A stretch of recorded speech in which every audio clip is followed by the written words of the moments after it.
Hello everyone, तुम्हा सगळ्यांना जन्माष्टमीच्या खूप खूप शुभेच्छा.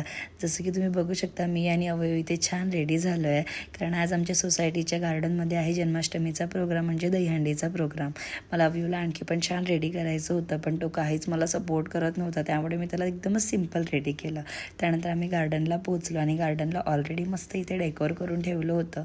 त्यांनी छान दहीहंडी, तिथे 2 ते 3 दहीहंड्या लावल्या होत्या आणि त्याचबरोबर बलून्स आणि थोडेफार फ्रुट्स वगैरे लावले होते. त्यानंतर इथे आम्ही सगळे सोसायटीचे लोक जमा झाले होतो दहीहंडी बघण्यासाठी. खरं तर खूप छान वाटतं, असे थोडेफार छोटे मोठे फेस्टिवल्स आपले येत असतात आणि आपण सगळे असे जमा होतो. खरंच खूप छान वाटतं. अव्वेला पुढे मागे करायचं होतं, त्याला थोडं बरंसुद्धा नाही आहे. त्याचबरोबर वर 2 लाईट्स ब्लिंक करत होते, तो कंटिन्यू तिथेच बघत होता आणि त्याचं लक्ष ते वेधून घेत होतं. त्यानंतर आम्ही दहीहंडीचा प्रोग्राम बघायला पुढे आलो आणि इथे मुलांची दहीहंडी सुरू झाली. मुलांना एवढं काही जमत नाही, त्यामुळे माणसांनी डिसाईड केलं की आधी सगळे माणसं खाली उभे राहतील आणि त्यानंतर मुलांना वर घ्यायचं. अशा प्रकारे मस्त दहीहंडीचा प्रोग्राम झाला. चला तर भेटूच अशा नवीन एका मिनी व्लॉगमध्ये. तेव्हापर्यंत बाय.